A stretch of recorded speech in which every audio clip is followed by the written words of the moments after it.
Hey group, I believe we are live on Facebook. I'd love to see who is watching live. If you just write live below, and if you're watching later on at replay as well, I'd love to see who's on this call. As it is hopefully titled above me right now, if you are sick, watch this. As we've been experiencing certainly inside the program over the last couple of months, it seems like half of Australia and New Zealand is sick right now with the flu, COVID, something else in between.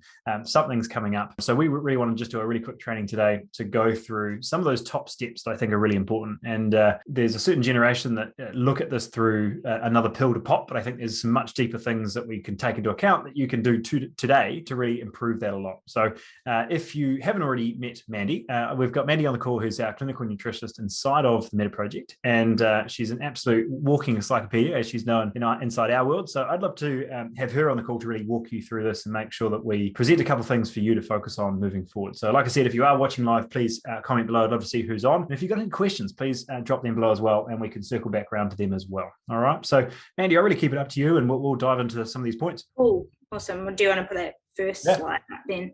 So I want to give you guys 3 quick strategies today to help you bounce back quicker if you are already sick, because like Ollie said, we have been seeing so much sickness coming through with our clients at the moment and just in the general population. And it is a little bit of a difference when it comes to how we deal with what we do once we're already sick compared to what we do to support our body before we get sick. Okay, so I really want to focus on what we do if we're already sick today. And the 3 key points really are about supporting our immune system to do the job that it already does, but supporting to do it really well. So first point is slide number 2. Sugar is not your friend when you're sick. We really need to be active at reducing our sugar intake is from the minute we get sick. And I'm going to tell you why. So when we are infected with a bacteria or a virus, in most cases at the moment it's viruses going around, that virus gets into our body and it starts to spread, okay? And what our immune cells have to do is they have to move from wherever they are in the body to the location where the virus is. And then they have to engulf the virus, and then they basically digest it. So they break it up into all its little parts,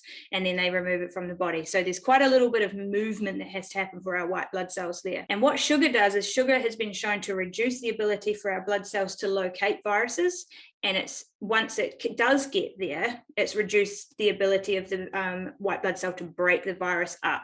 So it means that not only by the time that it gets there as the virus spread further, meaning we've got worse symptoms, we feel really horrible, it means that we're likely to stay sick for longer because there's a whole lot more work to do because the enemy has got in further, basically. And this is a really important point, right? We had a lady inside of a program just come back from France where it was lovely, and she came back and she got sick the day after. And straight away, those cravings go up. And I think that's a really important point to bring sugar into the mix, because typically we don't have the same hunger. We tend to eat sort of easier foods, and that's usually where our sugar intake kind of skyrockets. Unfortunately, yeah, because you're feeling a bit rubbish, so you kind of gravitate to those comfort foods and gravitate to those easy foods. And like you say, you don't have that same hunger drive, so you're kind of looking for things that are easy to digest, which often carbohydrates are. Yep. So it's really about looking at keeping the complex carbs in there, but really massively reducing any of those added sugar forms, and things like juices, fruit juices, and too much honey even, and all of those things can have that same impact. So it's just about keeping that as low as we can,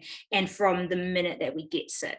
Yeah. So really interesting point is those places that you're not sure sugar come from, that we've talked about a lot with like understanding labels, but your orange juices, your sauces, those things that you're not actually, honey, right? We're always, let's have that lemon and honey drink. And, honey seems to be the one that we lead towards, but we're just boosting up our sugar intake. So that's certainly they're going to come through. You also, and in a very small dose, like in a lemon and honey drink, but if you're drinking like 5 or 6 or 7 or more or something of those in one go, it's quite a significant amount. Yeah. And when you said complex carbs, can you break that down? What would be 1 or 2 that you'd be leaning on a bit more? So your root vegetables, your potatoes, your kumara, carrots, all of those, brown rice, quinoa, lentils, those sorts of things, just sticking to the foods that look like the form they grow in is what I would narrow term complex carbs. Easy. All right. So on one side, we've got the foods that we should have less of. I guess next one is more that we should have more of. Yes. Yeah. And prioritizing protein. And this is a tricky one because like we said, when you're sick, your appetite is often a little bit reduced because your body is focused on dealing with the virus and not on digesting food. So it's probably going to be a case of needing to find foods that you feel like. And this is where chicken soup is such a beautiful thing, because you can often feel like that chicken soup. It's a bit homely and it's a bit comforting, but it has that protein in there. But protein's really important when we're sick because there's a whole bunch of things that our body needs it for. There's going to be some destruction to our white blood cells, and to replace those, we need protein. Okay.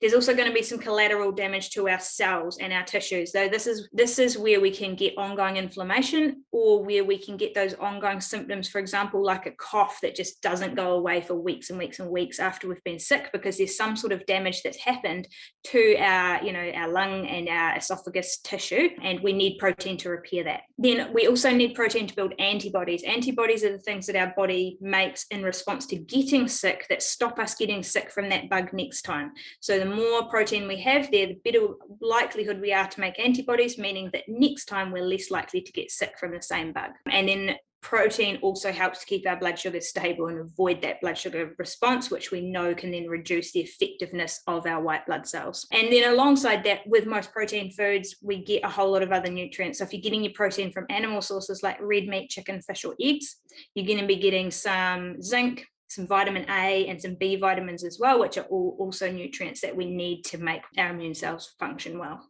Yeah, and you mentioned one of the things I've said a couple of times is my steak for the day is my multivitamin, right? You're getting all of those nutrients from there, and it's also very bioavailable, so that's helpful. But you mentioned a point there of things like chicken soups or things that allow us to get our higher protein meals in when we just don't feel like eating or our appetite's a little low. So adding in protein powders or adding in the soups and things that are a little bit more digestible, just so we're hitting that target that, let's say, somewhere between 80 and 120 grams at minimum, we're sort of hitting when we're still sick. Would that be about right? Yeah. I think the soup's a really good way, or a protein shake if you can go that way. But I think a soup's really nice too, because you could put in there some ginger and stuff like that, which is good. But also you're getting that hydration component and some electrolytes and stuff like that as well, which is all good. Yeah, cool. All right. And then both of those on the food standpoint, but we've got a third one to dive into, really on that recovery, which is probably not an uncommon one, but it's obviously your angle you take from this is a little bit different. So I'll leave you to it. It's a funny one, this one, because it's such a boring point, because it's what our mum would have said to us and we probably never did. Yeah.